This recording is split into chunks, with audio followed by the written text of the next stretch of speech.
A rotund comedian actually said this following sentence with all seriousness.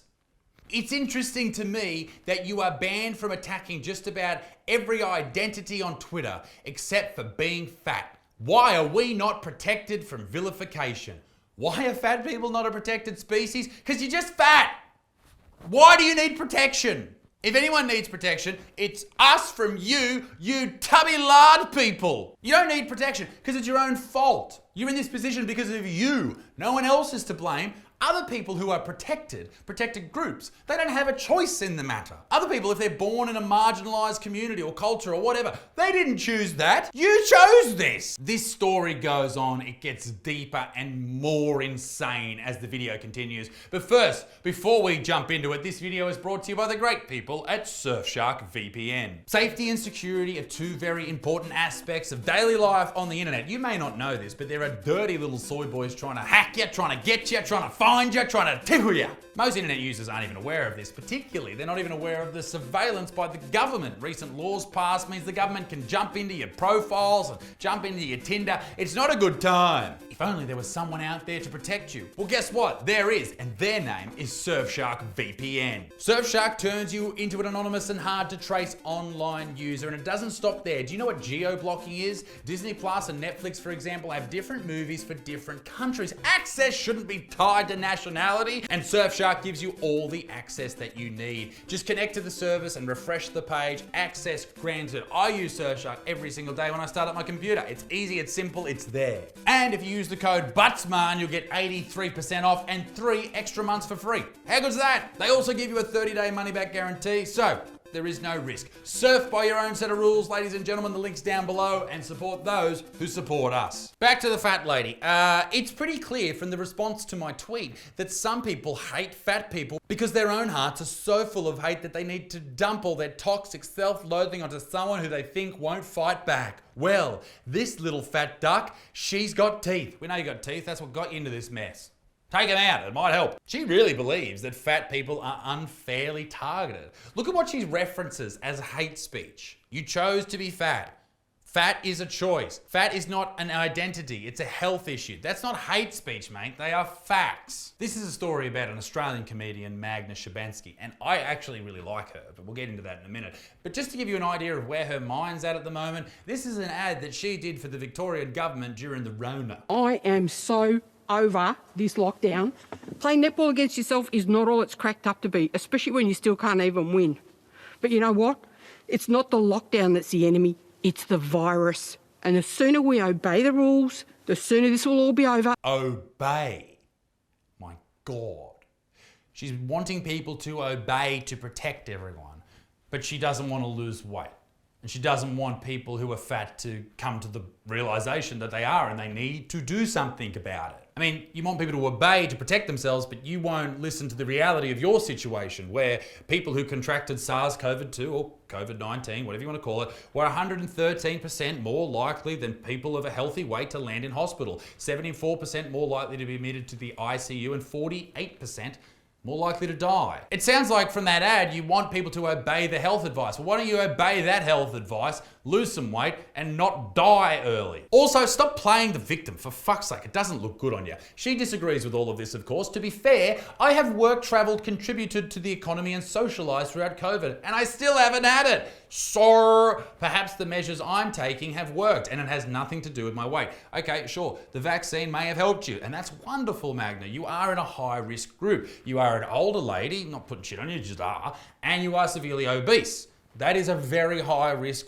group. So I'm glad you haven't caught it and haven't died from it, obviously. As I said, I do like her, and for the foreigners watching this video, hello. The lady this video is about is a very fucking funny lady, Magna Shabansky. Shabansky, I don't know how to pronounce her last name. It's a good name though. She's best known for playing Sharon on Kath and Kim.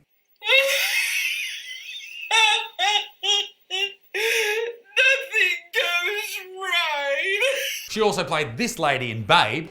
I need a room for myself and the wee pig. And I think her finest work was back in the day when she was in a show called Fast Forward. If you haven't watched that, look it up on YouTube. It's great. She also did blackface on that show, which is obviously the only reason I like her. Duh. Which, on that topic, I think we should actually probably remove Indigenous people and black people from these protected groups and replace those people with fat people. That's the only thing that I think is fair here. Don't you agree, Magda? Or maybe add an F to the LGBTQIA+ community. That'd be good. On top of all of this, Magda's actually going to be playing David Brent in the Australian version of The Office. Which you may think, why are they replacing her with a chick? Like, that's not how the show works. Whatever, why would you remake the show anyway? But she's a very funny actress, so she'll probably be really, really good. But right now, Magda's making the headlines for the fight for fat rights. Here she is on The Project, Australia's worst fucking news show, talking about her brand new show that's all about health. Well, I was approached by Laurie Critchley, and I just thought it was a brilliant idea to kind of take a snapshot of the state of the nation's health. And then it started ending up being a bit about my health along the way, because we were going to Mansfield where the Heart Foundation was doing tests of people. Can we all hear that? Can we all hear the laboured breathing that she has after just talking? Not even like talking much, just like 2 words. Like, g'day. That's it. Is this someone we should be listening to about health? Someone who can't talk and then breathe afterwards? Well, apparently a lot of people agree with her and think she's a great advocate for fat rights. On top of that, she's actually really healthy. When someone recently asked about her heart health, Magda replied with, "I've had a CT angiogram during the show and my heart is fine, thanks. My endocrinologist says weight is extremely complex and for some people, hunger drive is very powerful. So, how's your heart?" But then, on top of that, in the Project interview, she said this. I have an autoimmune arthritis. I get chronic migraines, as you know from the past experience, that are very well managed now with medications. I'm pre-diabetic, I found out from doing the show, so... Yeah, sounds like you eat too much, mate. And yes, hunger is very, very powerful. But if we're just tough and we have some mental toughness, then it's all G, baby. Weight loss isn't complex at all. It's just burning more than you eat. That's it. That's all it comes down to. And time.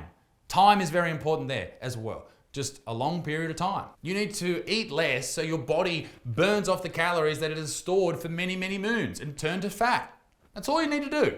I will say this, she did have some good points. The amount of sugar we eat is horrifying. The fact that labelling isn't mandatory and that it's self-regulated, so the food industry can kind of do what it likes. The fact that 50% of Australians have chronic illnesses. The chronic illness point was very, very interesting, and then the sugar side of things was also very interesting as well. People say you shouldn't be scared of sugar, but you also shouldn't eat it in everything, and unfortunately it's in fucking everything, so that's why people should be scared of sugar. She did say that we need to really focus on chronic illness, but let's have a look at the top 10 chronic illnesses and see if they have anything to do with obesity. Heart disease and stroke, yes. Diabetes. One form does definitely have something to do with obesity. Arthritis, well, inflammation doesn't help. If you eat a lot of sugar, then you're very inflamed. And also the extra strain in your joints from being overweight would not help arthritis. Alcohol-related health issues, nah, probably not. Obesity. Cancer, well, sometimes obesity can definitely play a role with that. Obesity, I wonder if that has anything to do with obesity. Alzheimer's disease, some doctors actually refer to Alzheimer's disease as diabetes of the brain. Smoking, tooth decay, sugar, hey. And epilepsy. So, of the top 10, 6 were directly related to obesity. So yeah, chronic illness definitely has something to do with obesity, Magda. She goes on, she was everywhere when this was happening. Magda Shabetsky slams diet culture and awful doctors who tell her to eat less and move more. Jesus. As she argues that obesity is complex and suggests body shaming actually makes people fatter. I argue the opposite. Fat shame more, people will lose more weight. See? Easy. Magda Shabetsky, I've said her name 15 different times in this fucking video, has come out swinging against diet culture. Good, I'm glad you're moving your arms.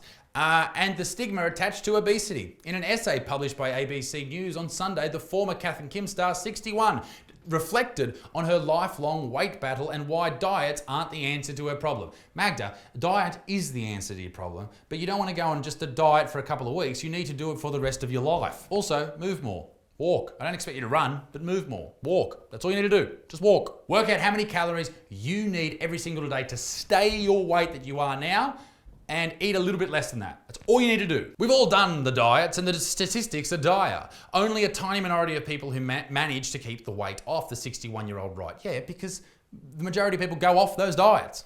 You got to stay on the fucking diet. Your previous diet, you were eating too much. If you go back to eating too much, you'll put weight on. Duh. I've had doctors say really awful things to me in the past, like, you need to lose weight. And I'll say, what do you suggest I do? And they say, eat less and move more. Wow, it's like they're completely accurate. One thing that she believes that I think is really quite interesting is she believes that obese people, when they're no longer bullied or fat shamed, their cortisol levels, their stress hormone levels will drop and they'll be able to burn more fat and not store weight and all that type of shit. Which is interesting, but also, fucking move, fatty. Do something about it. I'll finish this video with this amazing insight by Magda. Genetic variation, scientists now believe, is one of the key reasons why some people get fat and others do not. Genetics definitely play a role in this. We see different genetic specimens in the gym and all that type of shit. But you know what also plays a role in what, in the variations of people's size?